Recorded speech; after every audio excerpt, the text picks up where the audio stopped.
Welcome. Grab your favorite morning beverage and join us for Morning Cannolis with Jim Santelle. You don't know me, but I'm your brother. Sampling the news desserts of the week, here is your host, Jim Santelle. Good morning. It is Saturday, July 15th, 2023, and this is our weekly review, our analysis, and our discussion of those very most important stories, those events in law, in government, and the aspiration for justice in America. Thank you for joining me on this important Saturday morning. This is our 55th broadcast here from the studios of Civic Media. We are coming to you from studios here in Waukesha, but we're broadcasting throughout the listening areas and regions in Wisconsin, and those include WMDX in Madison, WRJN in Racine, WFHR in Wisconsin Rapids, WXCO in Wausau, WBZH in Hayward, WLAK in Amory, WISS in Oshkosh, WGBN in Green Bay, W22 8EP, The Tap in Eau Claire, WRCE in Richland Center, and WLCX in La Crosse. Delighted to have listeners from throughout the state of Wisconsin joining us this morning on Morning Cannolis, our review, our examination, our interactive discussion involving you as well on those issues of government and the aspiration for justice in America. As always this morning, we're going to be taking your phone calls, your comments, your questions, your observations about the important issues of the day. That phone number is 844-967-2789. Once again, 844-967-2789. And my exceptionally professional, personable, and engaging producer, Anya, is with me in the studio this morning as always. And she has told me this morning something I'm going to pass on to you as well. And that is, as a result of the new Civic Media app, you can contact us through Anya, who will get your calls into me. We can engage in that all-important discussion. We also have a new method for you to reach out and be involved in our discussion here on Morning Cannolis, and that is, again, through the new Civic Media app.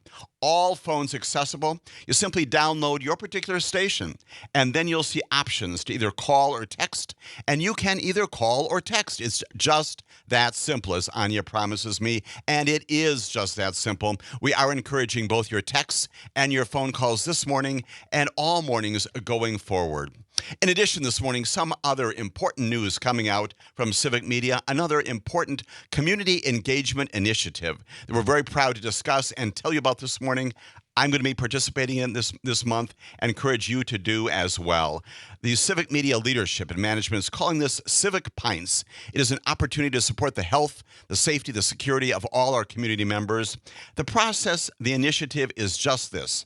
Through this initiative, if you give blood sometime in the next couple of weeks during the month of July, you can, in fact, receive important gifts, recognition here through Civic Media for doing just that. You can go online, give blood, give us some indication that you have given blood here in the state of Wisconsin somewhere. Give us some evidence that you have done exactly that. Could be a selfie, could be some other form of evidence, whatever you've got. Send that to us as well, and send that to us through the URL, and we will enter you to win some spectacular prizes here through the offices of Civic Media. You might win Brewers tickets. You might win tickets to the State Fair coming up very soon, and also perhaps the very important and much cherished Civic Media grab bag of good, important things also available to you. Brewers tickets, State Fair tickets, Civic Media merchandise, all those kinds of things to thank you for participating in this initiative in this month of July called Civic Pints through the auspices of Civic Media. It is good to do it, not simply because we're encouraging you to do it, but because it's right and decent to do it in support of all of our members of our community throughout the state of Wisconsin, candidly, throughout the United States of America, and encouraging our safety, our security, our health, our well-being in our communities in this important state. So participate in that, and also go online and look more and find out more about Civic Pints on our Civic Media app, our Civic Media website, all of that accessible to you this morning. As always here on Morning Cannolis, we ask three important questions. We ask what happened. What happened during the course of the previous week, sometimes even beyond that? What are the facts? What do we know about what is happening out there in America, sometimes as this morning, even beyond America? Why are those things important? Why do we care? Why are they relevant? Why are they material to our understanding of our world around us? And what should we do? What, if anything, should we do in response, in answer to those important things happening in our world and our communities in Wisconsin and beyond? Our syllabus this morning, as always, is ambitious, it is achievable, and we've got a lot of things to discuss. We are coming to you this morning in the wake of our 3-broadcast arc.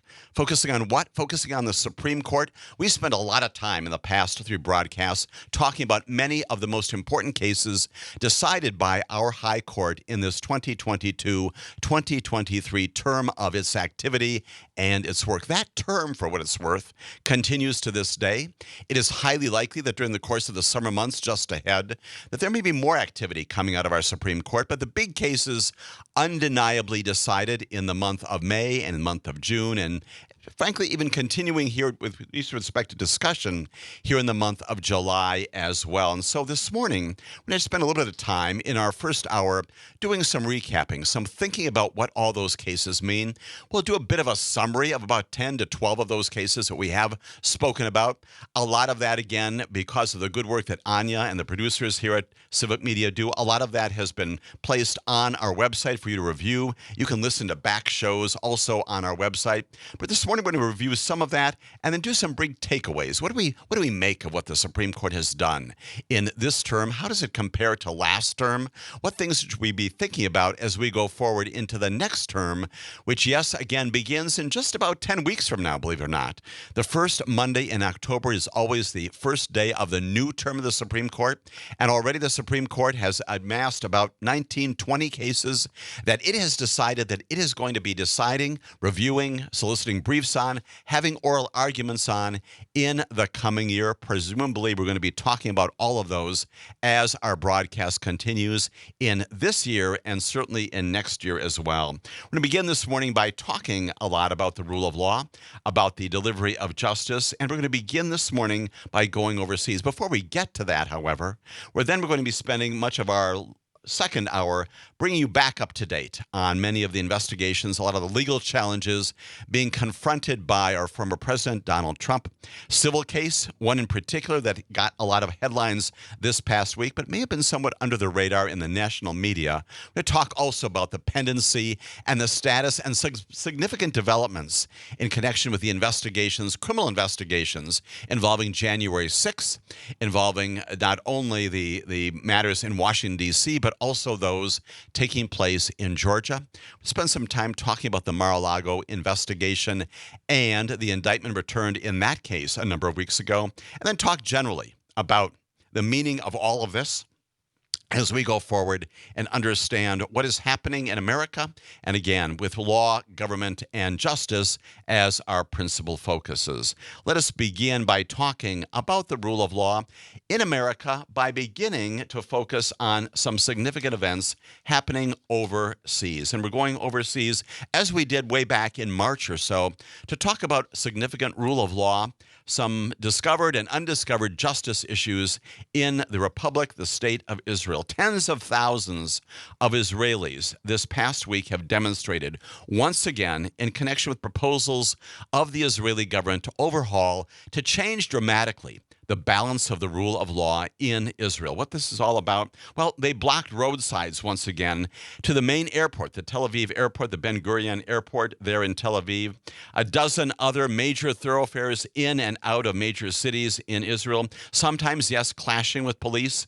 And they're protesting basically at the core of this, an overnight vote in the parliament called the Knesset, that's their parliament, that advanced some efforts, principally promoted by the Prime Minister, Benjamin Netanyahu, to advance a fairly right-wing effort to limit judicial oversight of the government, to address rule of law in a non-positive way, and turn back in many ways what has been the foundation of the rule of law, not only in our country, but also, of course, in Israel, the foundation of every Western and non-Western nation that embraces democracy and the involvement of people in government and ensuring that their government is responsive to them. Thousands of those protesters poured into the streets throughout the state of Israel this past week. The main terminal again at Ben Gurion Airport, honking horns, chanting slogans, holding signs, protesting what was going on at the Knesset as advanced by the Prime Minister.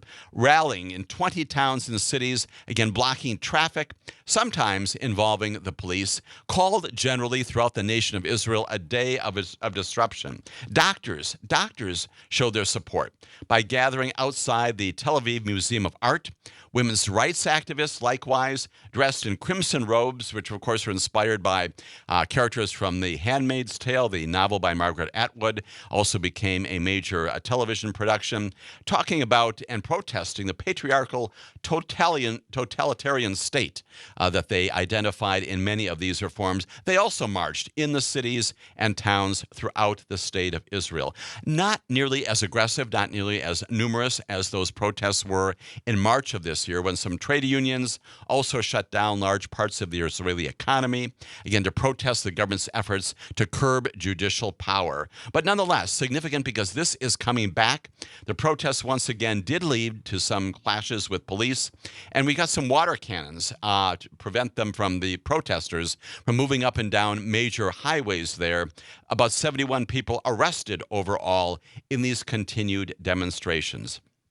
Now, significant to note that Benjamin Netanyahu has looked back some of his initiatives in this area. Initially, he was going to propose that Parliament could override Supreme Court decisions, and recognizing that that was receiving not only highly unfavorable reviews, but actually strong opposition both inside and outside government, he withdrew some of that. But he resumed resurrected a lot of his focus on this past week when he suggested that there should be limits on when the Supreme Court could overrule the Parliament. And all of that is what prompted the protests beginning on Tuesday of this week and continuing to this day. Much of this, again, is focused upon a disagreement between some major initiatives inside the Republic of Israel, some religious and nationalist state perspectives, and their opponents, secular and more pluralist visions, all of that evidenced in these protests happening in Israel. When we come back, I'm going to tell you more about why this is significant, why it's all about the rule of law, and why it is significant that the Israeli population is demanding that its judiciary be held in the high esteem that it has been held, and it's not be compromised as a part of this initiative on behalf of the Prime Minister and others allied with him. Come back for that discussion. We'll talk more about this and the rule of law in America.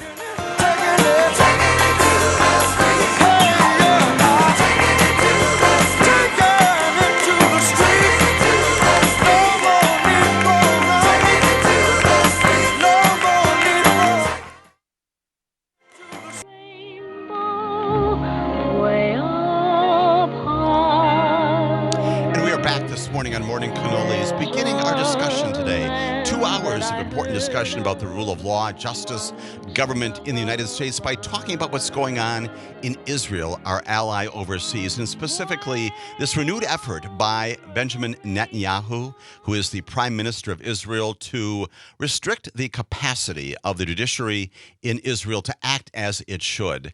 Protests of significant dimension seen just again this past week as they did back in May and in March and again in May of this past year, people protesting the efforts by the government to roll back the traditions of the judiciary in the state of Israel. There's a bill in particular that passed the Knesset by a majority of 64 to 56 votes, giving provisional support to a bill that would reduce the ways in which the Supreme Court can overrule elected officials, limiting their capacity to decide whether or not their conduct is legal under the law. And if that bill passes, 2 further votes in the Knesset in the coming weeks, that will stop the courts, the Supreme Court and other courts there in Israel, from using the legal standard of reasonableness to countermand the government when it steps out of line. Now, reasonableness is one of those legal standards that's used by courts around the world.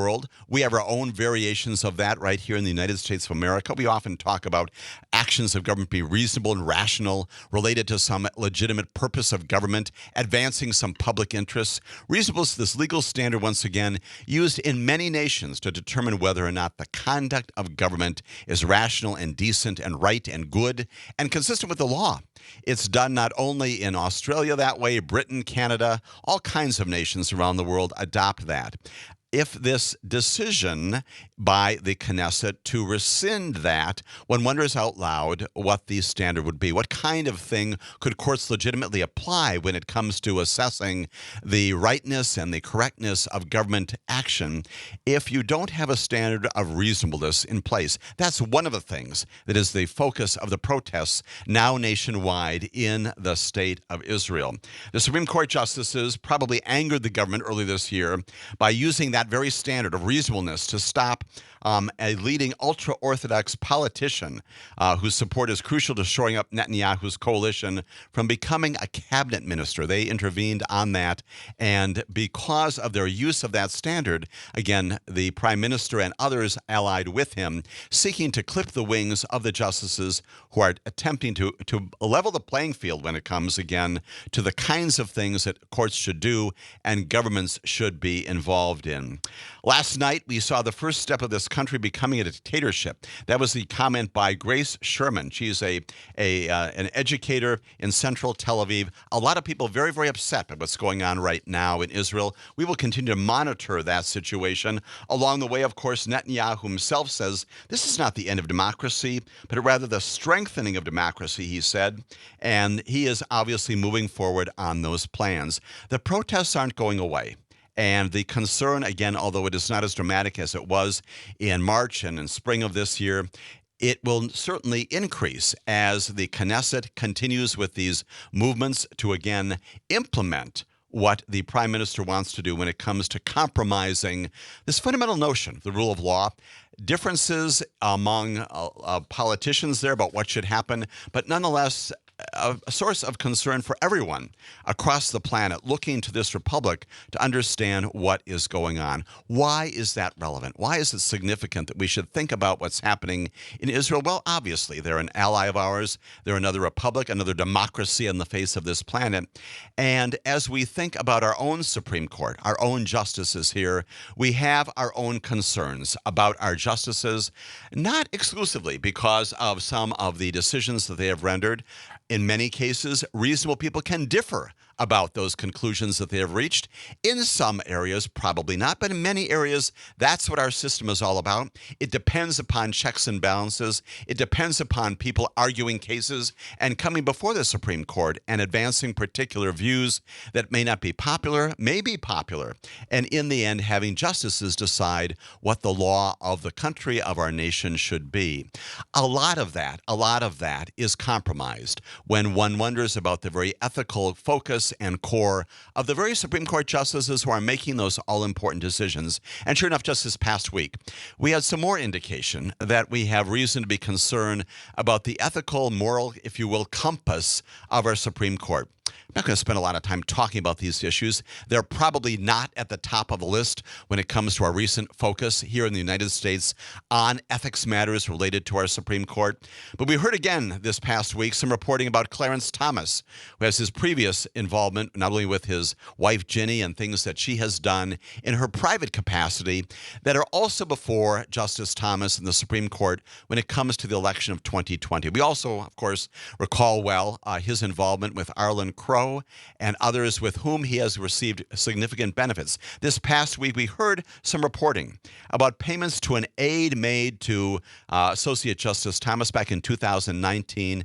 2021, some payments that were sent through Venmo from lawyers who then were involved in Supreme Court business. Don't know a lot more about that, but that happened as well. That reporting as well this week gives one pause about what that is all about. And then we also heard about Sonia Sotomayor this past week, open records requests by the Associated Press inquiring about her earnings from book sales and some speaking engagements.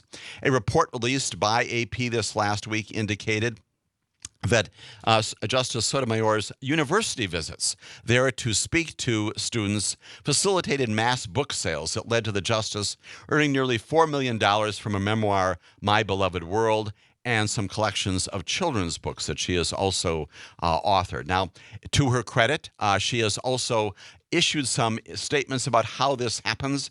She has indicated that its code of ethics encourages judges to stay connected to community activities and to engage with the public, including by writing on both legal and non-legal subjects, by engaging with the public and including, of course, educators and students on campuses. When we come back after this break, we'll talk about the broad issues related to ethics, not only those stories coming out of this past week, but what's going to happen this coming week in connection with this all-important issue related to the integrity of our rule of law here in the United States of America and our Supreme Court. If happy little bluebirds fly beyond the rainbow, why, oh, why can't I?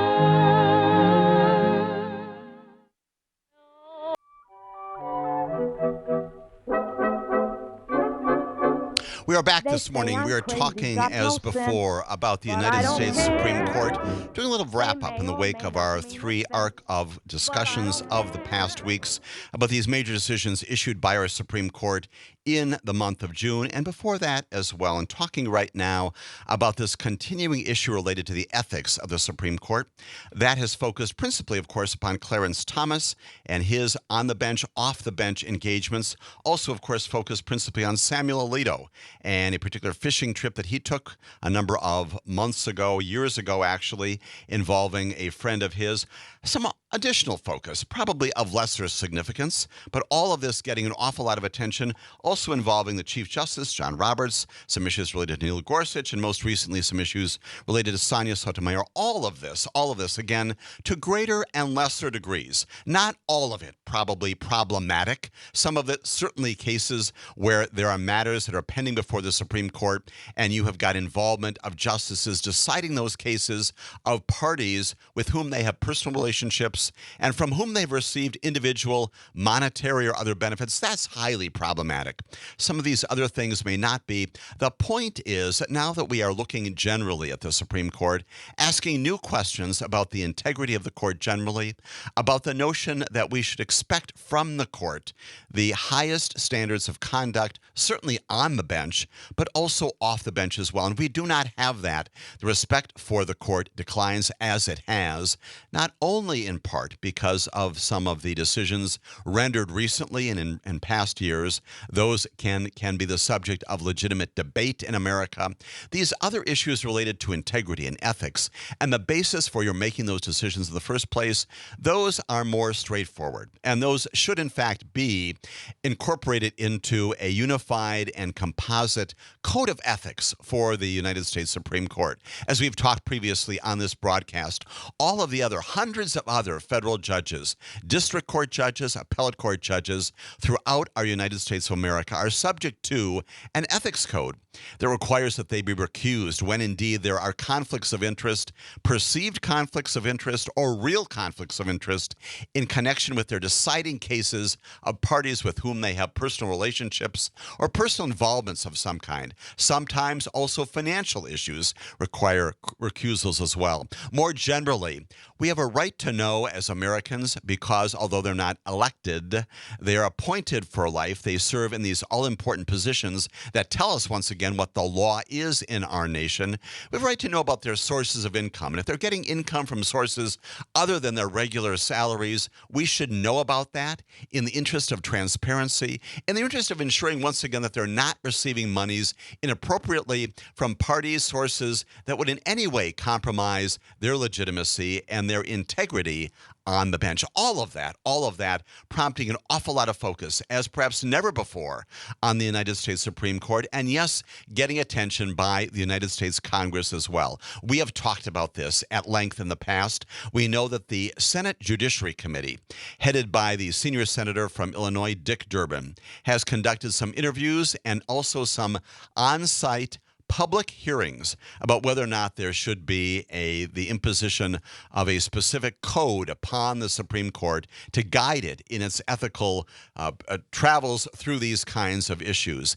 And we know that the committee had also invited the Chief Justice of the Supreme Court to appear in front of that committee. The Supreme Court Chief Justice declined to do so and instead issued a statement indicating the Supreme Court continues to abide by the highest levels of decorum and appropriate behavior. Nonetheless, an awful lot of continuing concern about that, as that code is still being awaited. No one has yet established that code for the Supreme Court, either by the court itself or by the legislature. Recently, Dick Durbin, again the head of the Senate Judiciary Committee, has indicated that as soon as next week, the coming business days on Capitol Hill in the United States Congress, he will present to his full committee this legislation to seek to impose upon the Supreme Court a code of ethics. And there'll be a vote, he promises, sometime this coming week upon that major legislation. Now, that legislation, as it goes on to the floor of the Senate, if in fact the majority leader there schedules it for that vote, almost certainly to fail, simply because you need 60 votes to pass that kind of a thing in the United States Senate. Plainly, there's also legislation pending in the House of Representatives that likewise not going to pass anytime soon. But the initiative, the movement forward on this legislation to try to accomplish legislatively what the Supreme Court itself has not done is significant in the history of our nation. It is significant as we together, with the Supreme Court, with the Congress, as the people of America try to address this issue related to the future and the present conduct of our Supreme Court members. An awful lot of focus on whether the legislature can do this. I would offer the view, as I have before, the legislature is involved in all sorts of things, in checks and balances with respect to the United States Supreme Court, including establishing a budget, setting the numbers of justices, providing some oversight and direction for something called the Administrative Office of the United States Courts, all kinds of things that go in both directions there on Capitol Hill. From my perspective, the perspective of many other people, no prohibition, no legal constitutional prohibition on the Congress imposing this code of ethics. Nonetheless, the Supreme Court itself should do this as a way of addressing this issue, bringing this under control, because as investigators, both journalistic and otherwise, continue to look at this, the focus does not make this issue any better. If anything, it reveals increasing concerns, legitimate concerns among the population about what our Supreme Court is doing, again, especially off the bench, that would suggest that its opinions, which are significant and real and substantive, might be subject to question if, in fact, the ethics are not clear. Now, let's take a little bit of a reassessment of what our Supreme Court did in about 10 to 12 cases just this past term. I'm going to describe them very, very generally. We have talked about them before. It is important in this discussion to note the significance of the kinds of things that our Supreme Court is doing, not only in the context of this ethics consideration, but also for some other views I'm going to offer this morning as well. We know that on June 29th, by a vote of 6-3, the court ruled that race-conscious admissions policies at Harvard, which is a private institution, and the University of North Carolina, a public one, were unlawful. Again, those apply to state institutions. They apply to public institutions, private institutions throughout our United States of America. We know that on June 30th, one day later, also by a 6-3 vote, the court ruled that the Biden administration's plan to wipe out more than $400 million in student debt was not authorized by Congress. And we know, interestingly, as you just heard on the news right here in Civic Media, that in the wake of that, the president just yesterday announced about $39 billion in the cancellation of student debt for some 800,000 borrowers. Now, this does not replace the plan, the initiative that the Supreme Court ruled could not go ahead, but it does, in fact, provide some relief to some borrowers out there. It focuses upon 8 million people who use these income-driven repayment plans. And for decades, many of the companies that process those loans made extensive mistakes in tracking those payments. This initiative announced by the president yesterday corrects those and basically restores some of that debt, returns some of those monies to those student borrowers, not nearly at the level of the proposal that the Secretary of Education and the President had previously proposed, but nonetheless, some response to what the Supreme Court had shut down again on June 30th. We know as well that on June 30th, by a 6-3 vote, the court significantly decided that the First Amendment allows a web designer in Colorado who objected to same-sex marriages to articulate that opposition and prohibiting that to a state law that prohibited discrimination based on sexual orientation. We know as well that in a major case, 6-3 vote decided on June 27th, the court rejected, thankfully, a legal theory that would have given state legislatures largely unchecked powers to set the rules for federal elections. Major case involving something called the independent state legislature doctrine, drop-kicked and rejected by the Supreme Court. On June 8th, earlier, by 5-4, the court ruled that Alabama had in fact diluted the power of black voters by drawing a congressional voting map with a single district in which black voters made up a majority, a real affirmation of the Voting Rights Act and Section 2 in particular. On June 15th, the Supreme Court held that the Indian Child Welfare Act, a 1978 law that keeps Native American children with their tribes and preserves their heritage, is in fact constitutional, maintaining that important law in that area as well. On June 29th, by a 9-0 vote, a unanimous vote of the Supreme Court, the court adopted a new standard and broadened accommodations that employers have to make for workers' religious practices after a postal worker refused to work on Sundays for religious reasons. A case that, again, applied to all people of faith, changing the ways in which we address accommodations in the workplace for people of faith. We know that on May 25th, in a major environmental case, the court ruled that the Clean Water Act does not allow the Environmental Protection Agency to regulate discharges into wetlands near bodies of water unless they have a continuous surface connection, which is the way the Supreme Court described it, to those waters. A real hit to the Environmental Protection Agency in its enforcement of the Clean Water Act. Much narrower grounds, as the Supreme Court did a last term with respect to the Clean Air Act. We know that on May 11th, by a 5-4 vote, case coming out of California, the court upheld a specific law that has implications for the Interstate Commerce Clause, a state law, a California law that addressed cruelty to animals, saying that the court could in fact require pork sold there but produced elsewhere to come from breeding pigs housed in spaces that allow them to move around more freely. An affirmation of the Interstate Commerce Clause also packed into that a voice for in opposition to animal cruelty. We know that on May 18th, the Supreme Court, in a major intellectual property case, ruled that Andy Warhol and his estate had improperly drawn a prominent photographer's portrait of Prince for an image of the musician that the estate licensed to a magazine. A challenge there to intellectual property, but an affirmation of the fundamental copyright laws of our United States and the fair use doctrine in particular. We know that on May 18th there were a couple of much related decisions. Both of them 9-0. The court sort of sidestepped a ruling on whether a law that protects social media platforms from lawsuits shields YouTube from a suit over videos supporting terrorism. But at the same time, on that same date, the most important case of that date, the court ruled significantly that internet platforms may in fact may not be sued for aiding and abetting international terrorism by failing to remove videos supporting the Islamic State. All those kinds of cases, about 10 to 12 of those, just recited in summary fashion, underscore a number of very important things. Again, the significance of the issues, the topics that our Supreme Court has taken up again this term. 60 cases altogether. You can take a look at those by going on the website. We've talked about some other collateral decisions also made by the Supreme Court in major areas that reflect our lives, both in commerce, in education, in our relationships with others, many, many things that impact the days and the way in which we live our days here in the United States of America. They also reveal some other things about this court that is true this term and also previous terms. That is, this court is not at all disinclined to turn back precedent, to take the concept of stare decisis, which means you adopt a known law, a known decision of previous courts and apply that.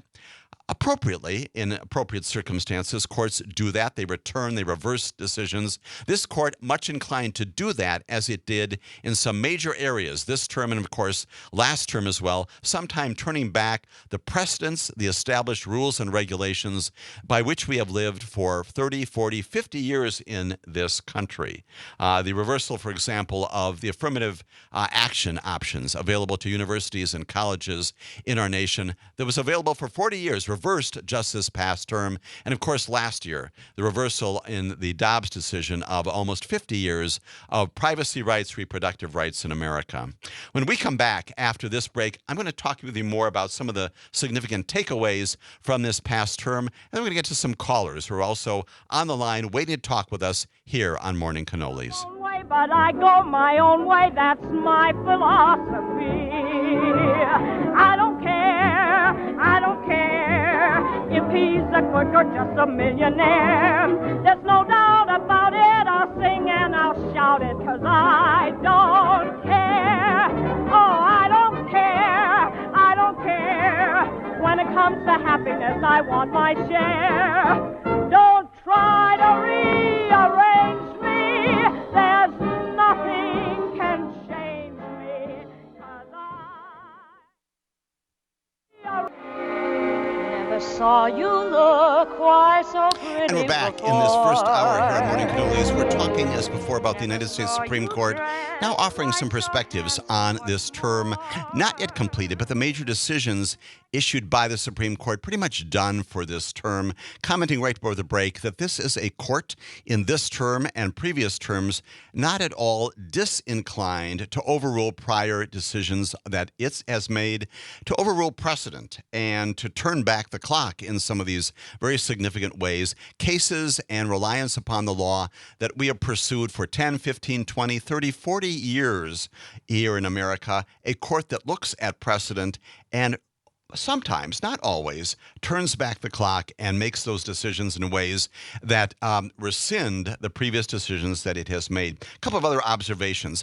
Also, this court seems to have a very limited view of government generally, certainly with respect to the powers of the executive branch. We have seen in some of these major cases that the Supreme Court is very, very reluctant to permit the executive branch, the president in particular, to act in those cases where the proposals, the initiatives of the president are big, if they're significant, they're important, and they're new, and we have not seen them before. And so, for example, in the area of student loan forgiveness, the Supreme Court just this past year, again, past term and past year, indicated that what the president was proposing was simply too large, implicated too many financial considerations, novel, and that only the Congress can do that kind of thing. And there may be something to that concept.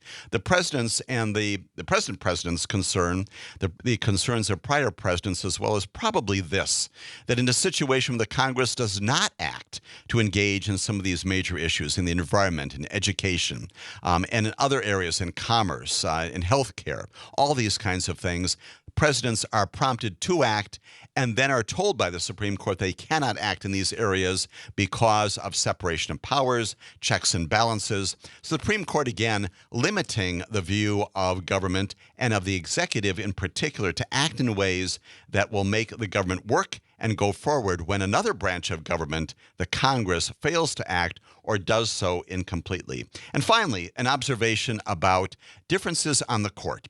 We know that there is this so-called ideological split, 6-3 or so, but it's more than just that.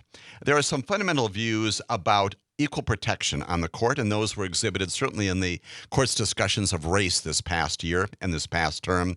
A view that from one side of the court views the Equal Protection Clause as static, as basically being colorblind and not remedial in nature. And on the other side of the court, viewing the Equal Protection Clause in the 14th Amendment as very remedial and non-static and active, an attempt by the living Constitution to bring people of color and other people of immutable characteristics into the full enjoyment of American life. Differences of what equal protection means on the court itself, and then finally, differences of views about what America is and how we look and how we act today.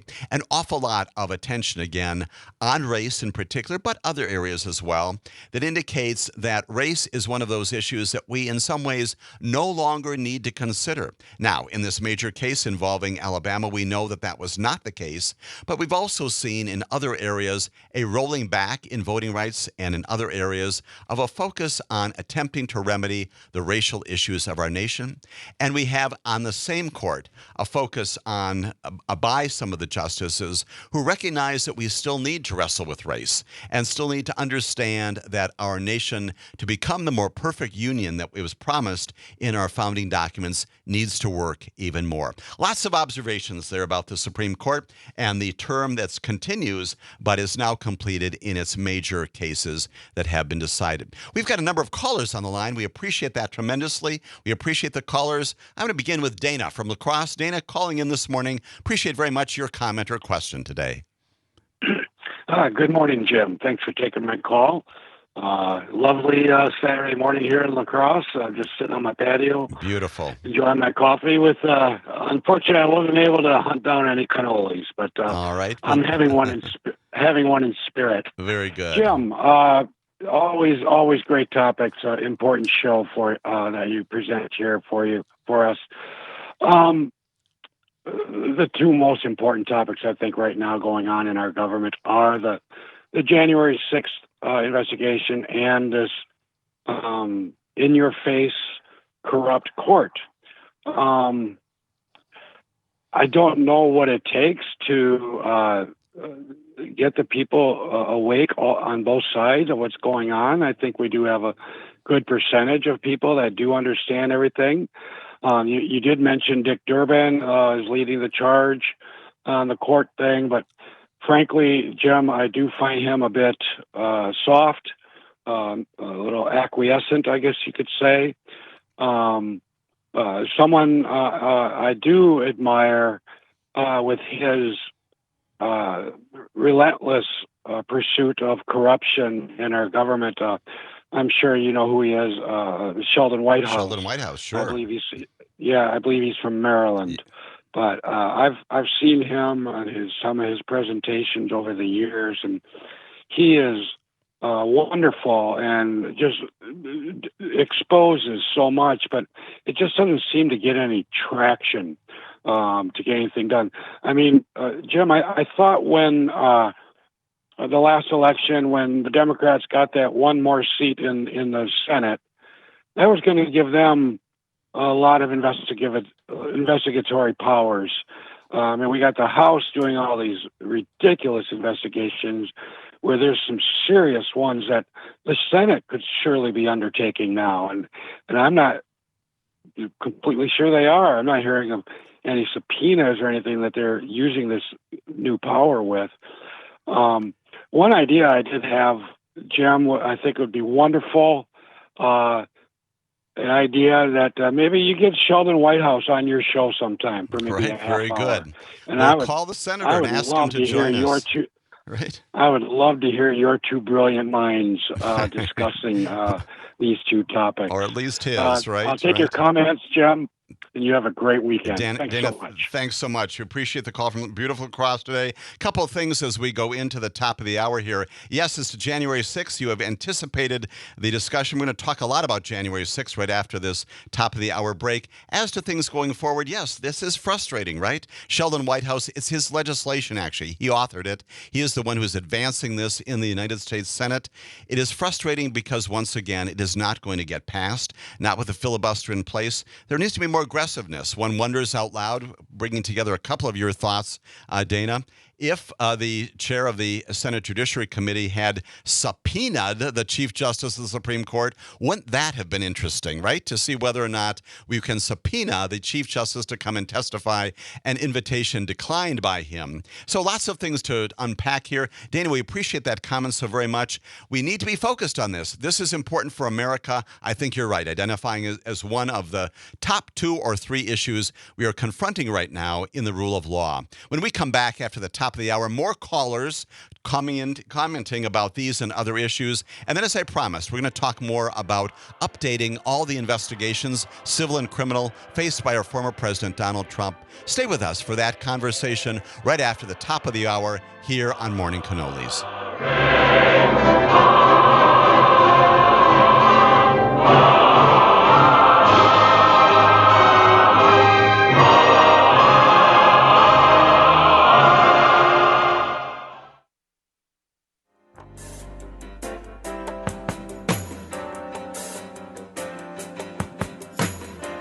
Welcome.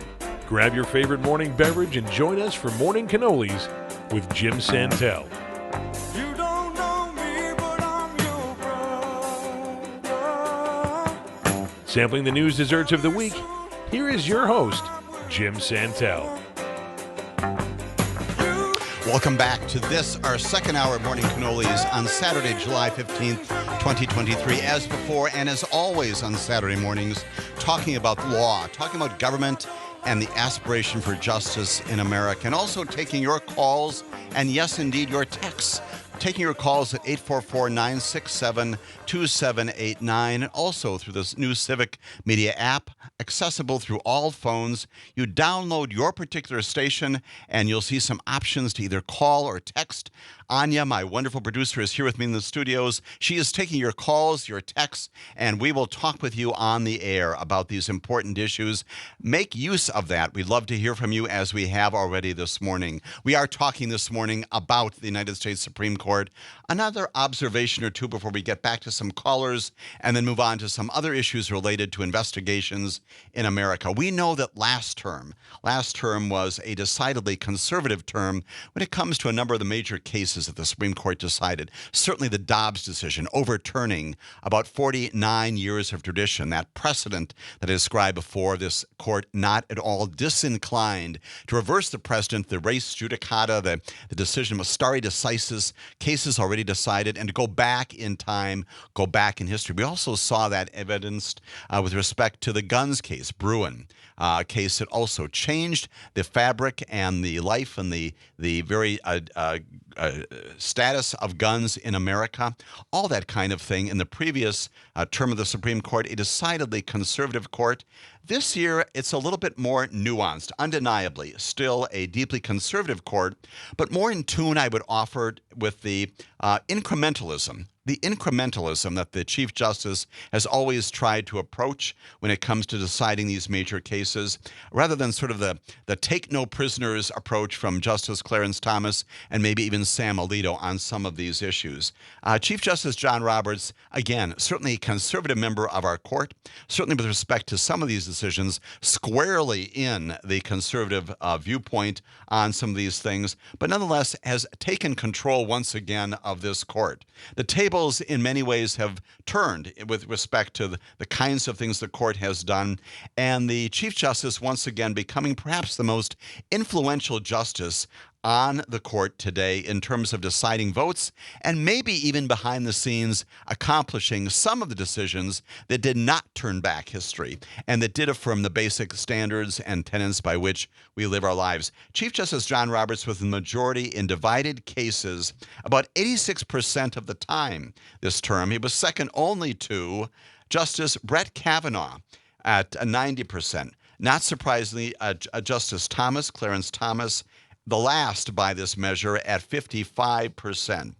And thanks largely due to the alliances that the Chief Justice and one or more of Donald Trump's three appointees, those are Justice Kavanaugh, Neil Gorsuch, and Amy Coney Barrett, because of those combinations, the court's three liberals were also in the majority, and a fair number of important cases. And as I just indicated in our first hour, some of those cases involved affirmations of the Voting Rights Act affirmations of the capacity of the Secretary of Homeland Security to issue and implement immigration policy and protocol, the role of state legislatures in elections, reaffirming the role of courts in deciding election issues, and of course, Native American rights when it comes to children of Native American heritage. We have these combinations this past term that we did not have in the previous term, even though in the last days of the court, those last 3 cases or so, all 6-3, right down ideological lines. The upshot of all this analysis,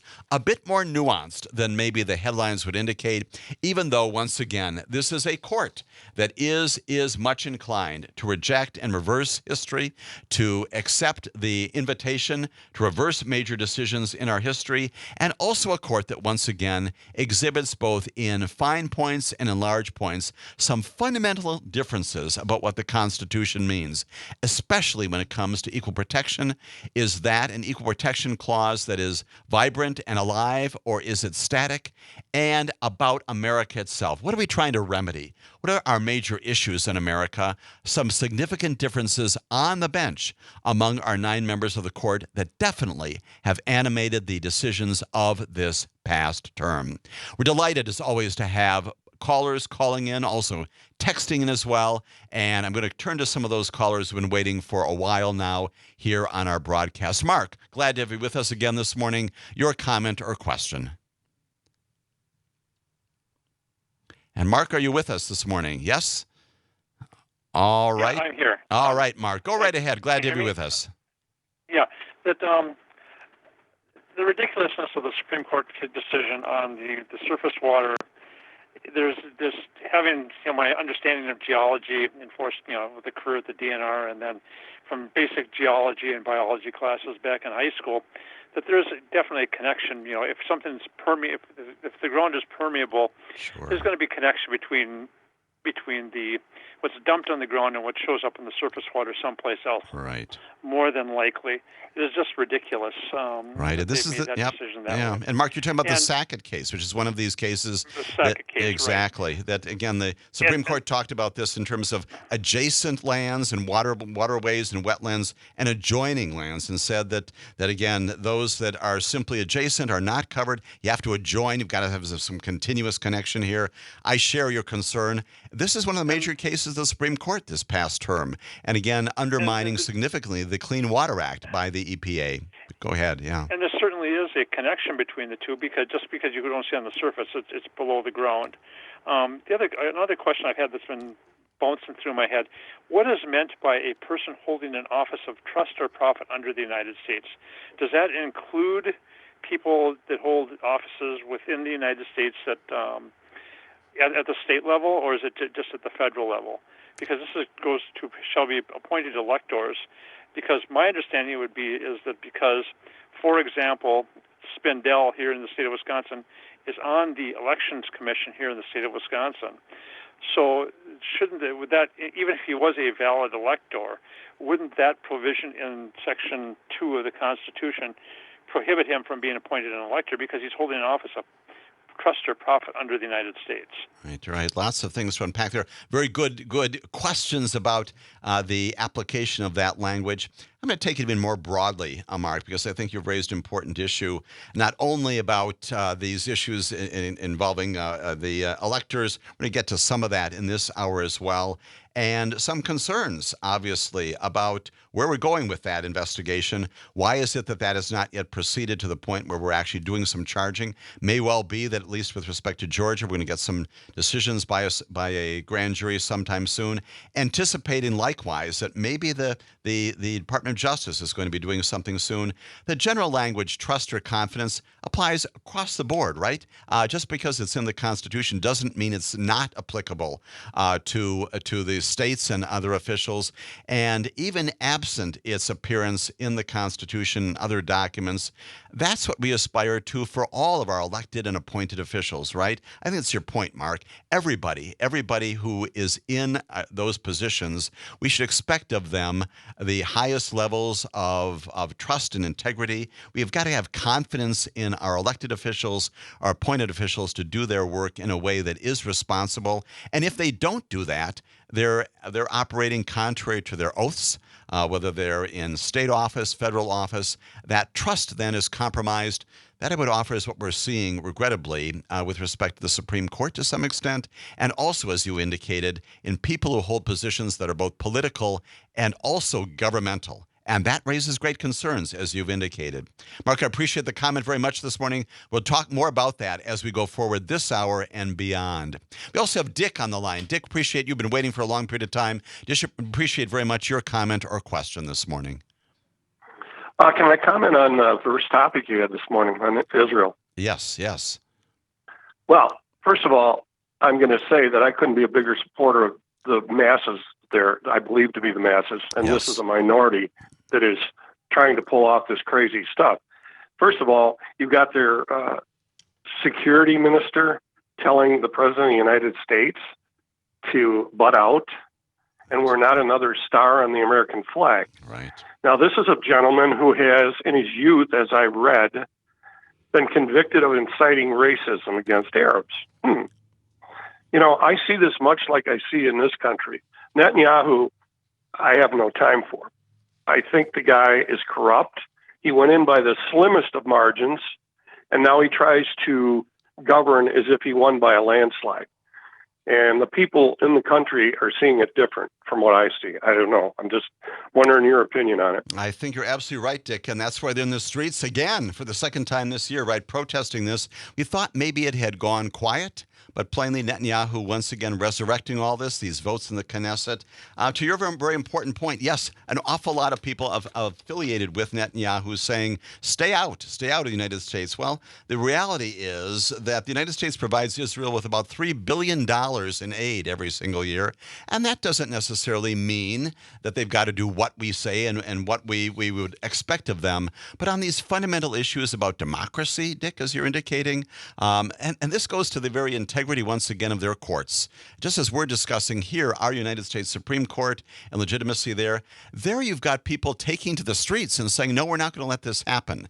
And I think implicit, Dick, in your comment, which is very well pointed this morning, this other notion that this may be animated by the fact, of course, that Netanyahu himself, with whom you do not trust, perhaps for legitimate reasons, is also under indictment there. And the thought is that by trimming the wings, if you will, of the judges there, that he himself will escape some responsibility in a criminal court for his own conduct. That, again, that is corrupt. We talked just a few moments ago about trust and confidence. That is obstruction of justice, the kind of thing that we have condemned in this country, not always prosecuted it, but condemned routinely. I agree with you that this kind of thing where you've got a prime minister who's looking to clip not only the wings, but really limit dramatically the capacity of a major branch of government in his own interest and not to the benefit long-term of his entire nation. Incredibly, incredibly troubling. And the comments made about the United States of America not becoming involved in this, completely inappropriate. When we come back, we'll talk more about these and other issues right after this break here on Morning Cannolis.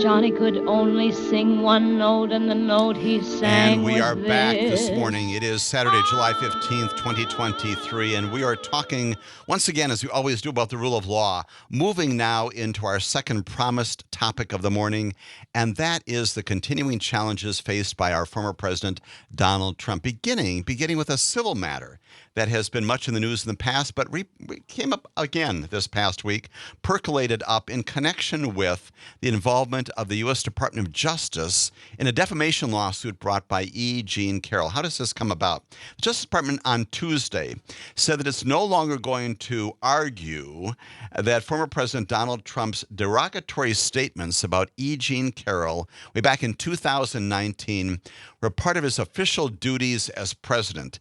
And that's a reversal, a very significant reversal of what this Department of Justice and the previous Department of Justice have said about all of this. Now, you remember well that E. Jean Carroll, won about a $5 million suit, a damages suit, accusing Donald Trump of sexual abuse in the 1990s and also defamation after he left the White House in 2021, and is now trying to push forward on a separate lawsuit over the comments that he made while he was president. This separate lawsuit actually predates the lawsuit that resulted in the $5 million damage award. In that case, this sort of secondary but actually initial case has been mired in appeals for many, many years, and it has been determined previously by the Department of Justice. And the reason for that miring, if you will, is because the U.S. Department of Justice, oddly, curiously, took the position beginning in the Trump administration, the Bill Barr administration, that when the president, out of the Oval Office, serving as the president, made derogatory comments about E. Jean Carroll that gave rise to her defamation lawsuit. He said, among other things, that her allegations of assault and of rape way back in the 1990s were totally false. He said that he could not have raped her because she was not his type. Those kinds of things that he said from the Oval Office. The Department of Justice, to my mind, very curiously back then, said that those comments by the president were things that he said in the course and the duties of his official capacity, things that he was doing as president of the United States of America. I served for many years as a civil division chief, also in the U.S. Attorney's Office in Milwaukee and also in Grand Rapids, and had to resolve these issues on a regular basis about whether or not things that government employees did were things they undertook in their official capacities or their private capacities. Obviously, if they engaged in certain conduct in their private capacities, the government did not become involved in those cases, did not represent them, and the government was not substituted into the case on their behalf. On the other hand, if there is conduct that they undertook in their official capacity as a part of their duties and responsibilities, in those cases, with some exceptions around the edges, the government would defend those cases and would stand in the place of the employee.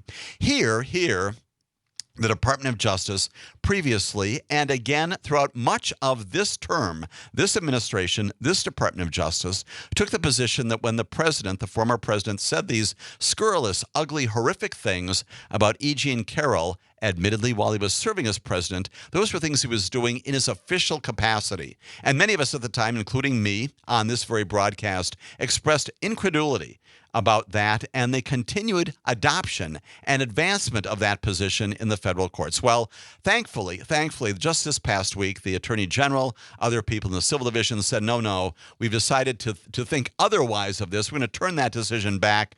They identified the fact that there was this civil lawsuit that resulted in this $5 million judgment, some other things the former president has said, as a reason now to reverse the previous unsupported position. But the reality is it never had legs to begin with. So this past week, in a major victory again for E. Jean Carroll, the government said, we're not representing you. We're not going to be substituting in the government for you, Mr. Trump. You go alone on that federal lawsuit. We're not representing you. And that is good news, not only for the rule of law, but also, of course, for the advancement of this lawsuit. It does not mean she wins the lawsuit, but it simply means that this issue should now be clear for the appeals court, the district court, to resolve now that the department is no longer taking the position that the president was acting in his official capacity when he was saying these incredibly offensive things about any human being, including E. Jean Carroll. A significant development, kind of in the weeds, a lot of process there, I know, but nonetheless important for understanding when this second case proceeds now based upon these allegations also of defamation advanced by E. Jean Carroll. That's the big civil news in connection with the Department of Justice this past week. Lots and lots of things related to criminal cases as well, both in Washington, D.C. and also, of course, in Georgia and in New York as well. Let's talk about some of those. Let's go back to the core, which we have done in previous cases, previous broadcasts involving January 6th in focus. We know well that the Department of Justice has prosecuted hundreds and hundreds of people for their on-the-ground involvement in the attack, the insurrection of January 6th. And among those were the Oath Keepers. And among the Oath Keepers was a fellow named Stewart Rhodes. And way back earlier this year, the Department of Justice secured a conviction of Stewart Rhodes for seditious conspiracy. I suspect all of you recall this very well. He was given an 18-year prison sentence for that conviction, again, returned by a federal jury in Washington, D.C. Some of his other far-right defendants were also found guilty of seditious conspiracy and some lesser crimes in that trial. Rhodes received the lengthiest sentence imposed upon any defendant to date who has been convicted of an offense conduct related to January 6th. Others, of course, have gotten everything from probation to many years in prison. But Rhodes at the top of that list. Well, this past week, something very significant happened. It's not unknown, it's not unprecedented, and it's not illegal. But the U.S. Department of Justice this past week announced something in connection with that 18-year prison sentence that is important to understand the status of that case and going forward generally with respect to the January 6th prosecutions. When we come back after this break, I'm going to tell you what that is, this major decision made to appeal the sentencing of Stewart Rhodes in the federal district court. Stay with us for that discussion and more. Johnny one note, sing out with gusto and justo for Lord all the crowd. So sing Johnny one note out loud. Sing Johnny one note. Sing Johnny one note out loud.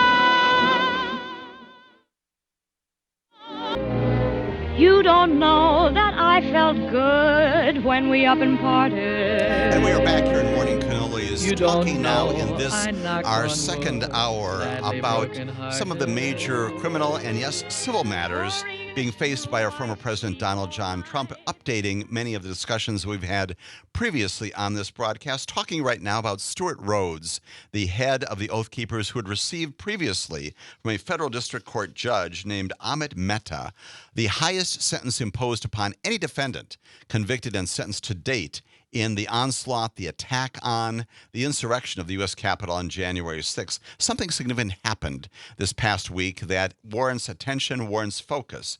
Rhodes, again, as I said before, had received a lengthy sentence for this seditious conspiracy charge. Others also convicted in that same trial. The 18-year term that was imposed by Judge Mehta was actually below the recommended range. There's something called the federal guidelines, that give some direction to federal judges in terms of the kinds of sentences, the breadth of the sentences they should in fact impose. It was less than the 25 years the Justice Department had asked for. And again, this is one of the most serious cases that had gone to trial. Now, you might think, well, gee, how is it that the government can appeal? Isn't that a problem under double jeopardy? In this case, of course, there's no appeal of the conviction here. There could be, obviously, Stewart Rhodes himself could appeal his conviction, and he is presumably doing just that. But at the same time, there's nothing illegal. In fact, it's contemplated that under the sentencing guidelines that if the government is dissatisfied with the sentence imposed upon a federal defendant, as here, and if the judge, this case Judge Mehta, has done something in connection with the imposition and the calculation of the sentencing guidelines, the federal guidelines, the government, the U.S. Department of Justice, does in fact have the capacity, the right, if it chooses to do so, to go ahead and appeal the sentence. Doesn't mean that they've got a broader capacity to go back and do other things, but the sentence itself can, in fact, be appealed, and that's what's going on.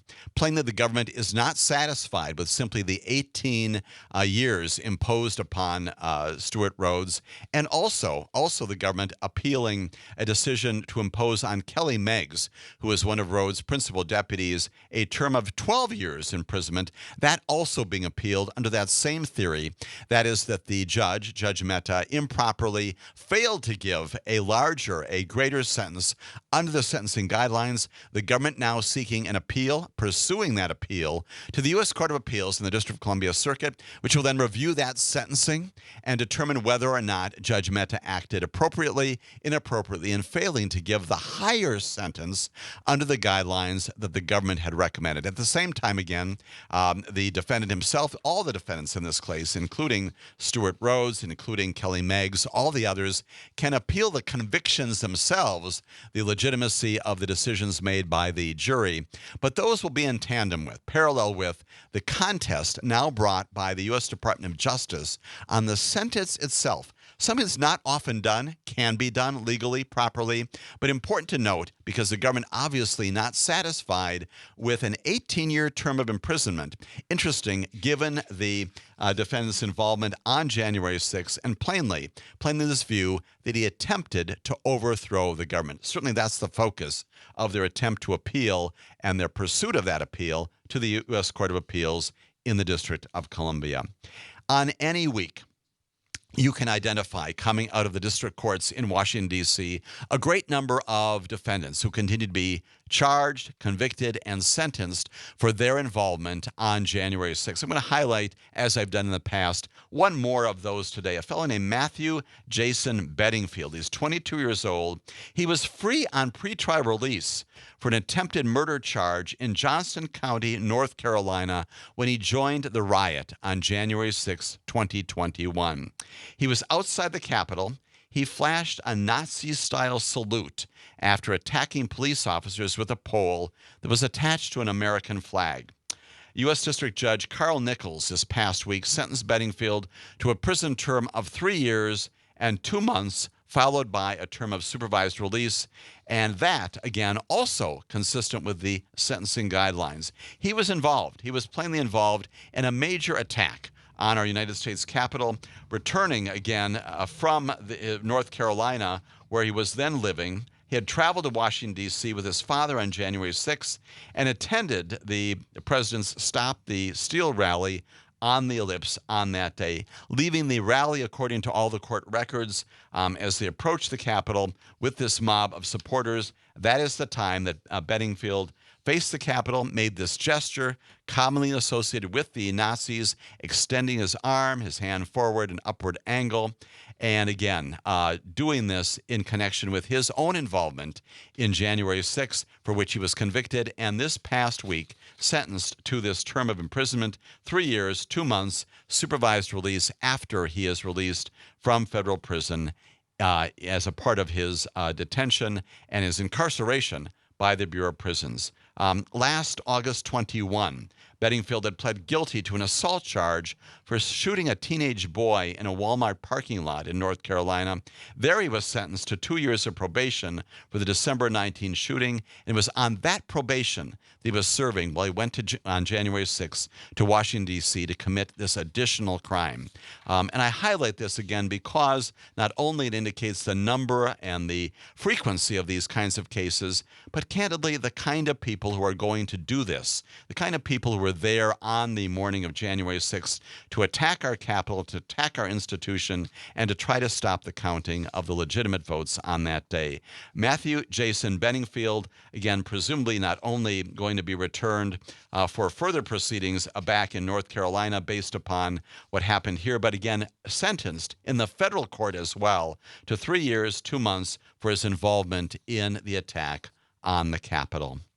Let's now talk about the other portion of the focus of January 6th, and that is the continuing work of the special counsel to identify people who are involved in organizing, in orchestrating, and otherwise being responsible for getting people there on January 6th, and in other ways attempting to undermine the conduct of the vote that day, to promote the insurrection and to accomplish a reversal of the legitimate election of Joe Biden as our current president. We know that the special counsel, his name is Jack Smith, has been for a number of months, almost now years, investigating whether or not the president and others should be charged with crimes for their own involvement in inciting the riot, in otherwise encouraging the conduct on January 6th, making their own attempts, conspiratorial otherwise, to undermine the laws and the conduct of our government on that day, both before and after,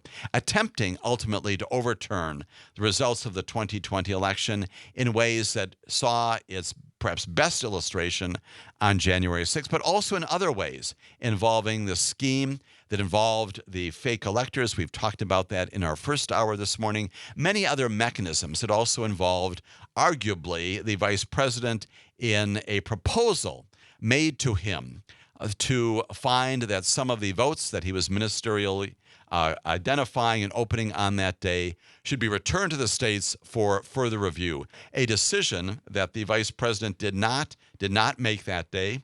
As he has recently articulated, as he himself is continuing on the campaign trail, he has been defending himself in many ways for his decision on that day not to participate in this conspiracy to undermine the proper counting of votes, not to accept this invitation of the former president and others to undermine what was happening that day, plainly being questioned about that a lot on the campaign trail. But in context of the rule of law that day, plainly not only the right decision, but the only decision properly contemplated by the U.S. Constitution.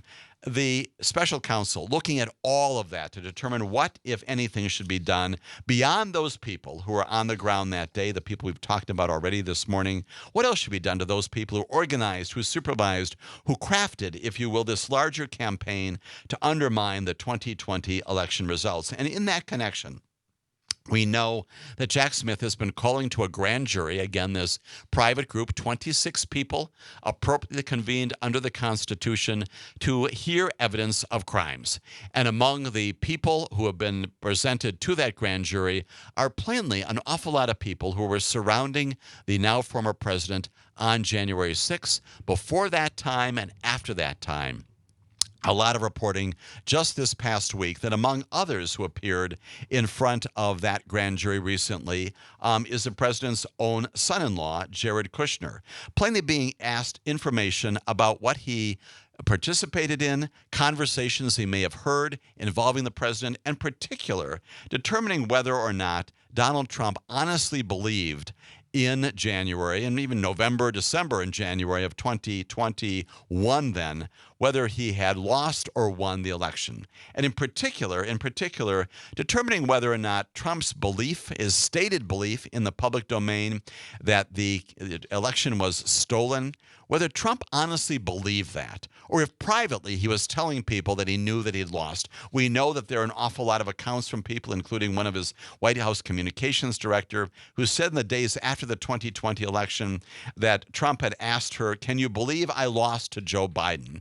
Others have likewise come forward and indicated that there were statements made by the former president confirming clearly that he knew that he had lost, notwithstanding the comments, the statements he's been making in the public domain to the contrary. And why is all of that relevant to Jack Smith's inquiry about what happened on January 6th among these people of supervisors and managers? And that is because it goes to the issue of intent. Corrupt intent in particular. We do not know exactly what Jack Smith may be charging the former president with, if anything, what charges may come as to him and other people involved with him in attempting to accomplish this coup, this undermining of the 2020 election. But one of the things that Jack Smith is certainly going to have to show to any jury is that this was done with intent. Perhaps knowing that the very things that they're articulating in the public domain were wrong, were incomplete, were downright inaccurate and unsupported by the facts, that goes a far ways in establishing the level of criminal intent that Jack Smith would have to show in a prosecution in the trial court after the grand jury returns indictments. This past week, significant to learn that the president's son-in-law and plainly former senior advisor when he was in the White House called to testify about that very issue, also indicating plainly that Jack Smith focusing in on the kinds of charges that can and should be brought, if any, against the former president on this all-important issue of what did he truly understand, what did he know, and what kinds of things could be presented to a trial jury about what was really going on in the mind of Donald Trump, contrary, almost certainly contrary to what he was saying publicly, again establishing that his attempts to overthrow the government, to overthrow this process, were based upon a criminal animus to do so and not upon a legitimate belief that he had in fact won the election. Along the way, something else coming out of the District of Columbia that's also notable, not necessarily in the headlines. We have talked an awful lot on this broadcast and others about the involvement of attorneys, including people like Rudy Giuliani and others, in advancing this completely false and unsupported notion that the election of 2020 was stolen. Well, this past week, a legal ethics committee in Washington, D.C., that oversees the disciplinary cases there, found that Rudy Giuliani found that Rudy Giuliani had in fact attempted to overturn the 2020 election in favor of his client at that time, Donald Trump, by doing some things that warrant his disbarment as a lawyer. They recommended to the appeals court in the District of Columbia that Rudy Giuliani have his license pulled for his involvement in what they call these unparalleled attempts to overturn the 2020 election on behalf of his client. Its recommendation to the panel from the D.C. Bar Board of Professional Responsibility said that Giuliani's efforts to undermine the integrity of the election had helped destabilize our democracy and had done lasting damage to the oath to support the Constitution that he had sworn to when he was admitted to the bar. The misconduct here, the panel wrote, sadly transcends all his past accomplishments, unparalleled in its destructive purpose and effect, sought to disrupt a presidential election, and persists in his refusal to acknowledge that he has done wrong. Rudy Giuliani plainly on the road to having his license to practice law likewise terminated in the District of Columbia. When we come back in our final segment, some additional updates about what's going on with respect to other criminal prosecutions out there involving our former president and other people involved with him in the attempt to undermine the 2020 election and our republic. Like quiet and we wish we were in love again.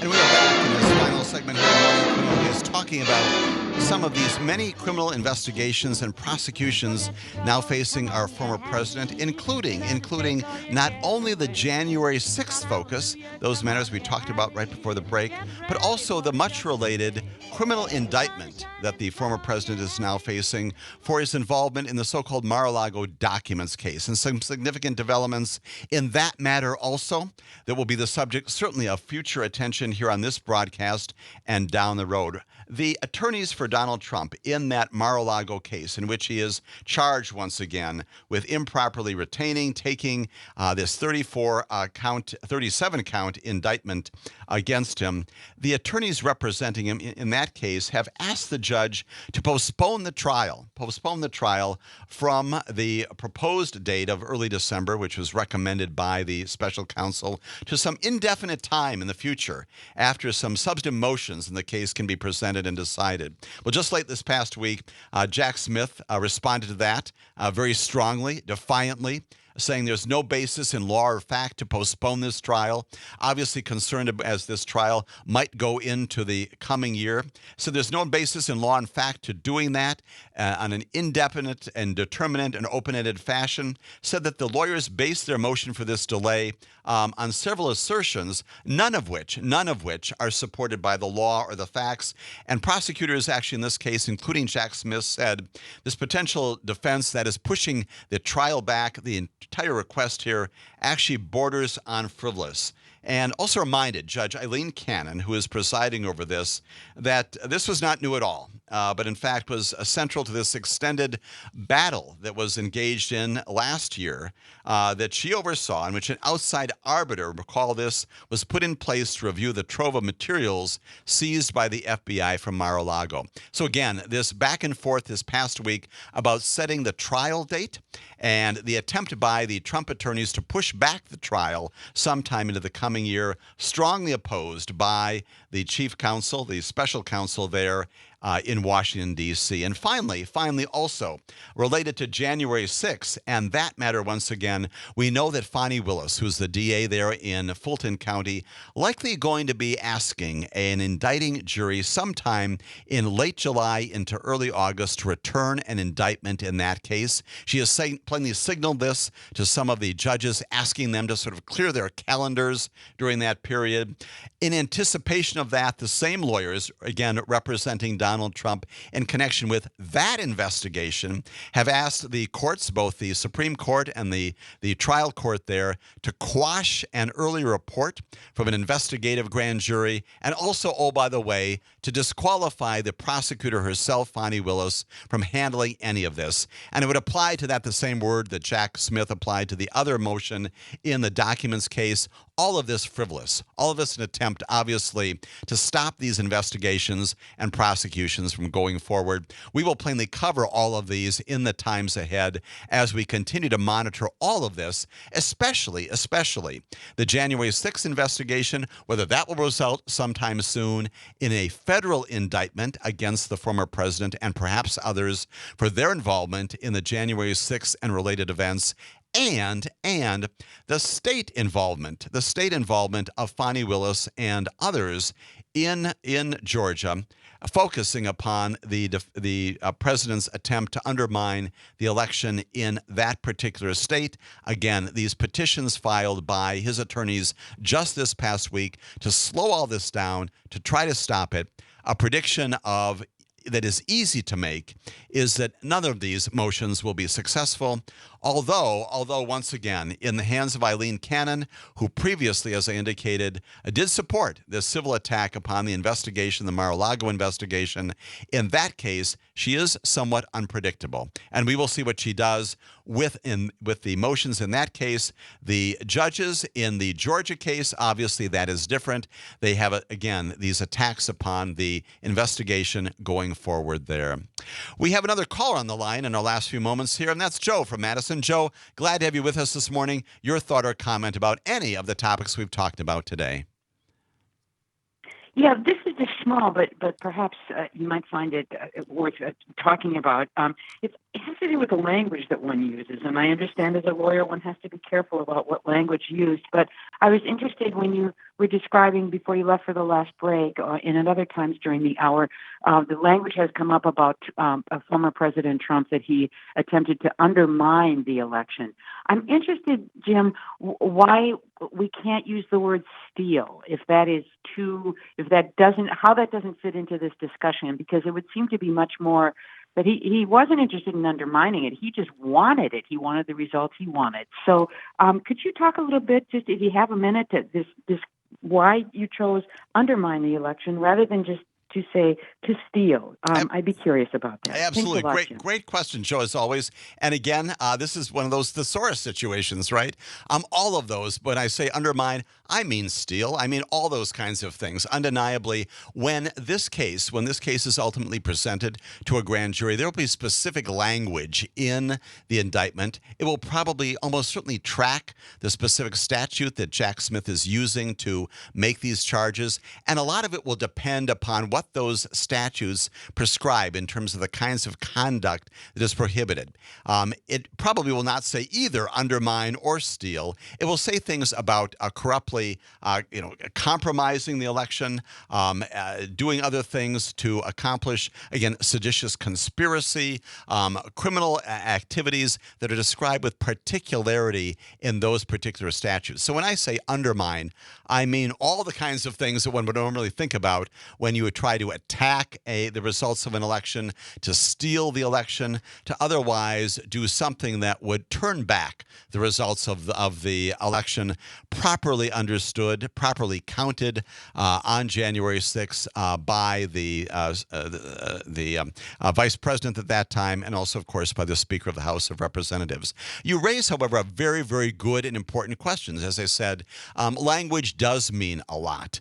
And whether it is the case coming out of Georgia sometime soon, Fani Willis is also wrestling with language right now in describing how it is, presumably, that the former president, perhaps others, attempted to stop the proper calculation of votes in Georgia.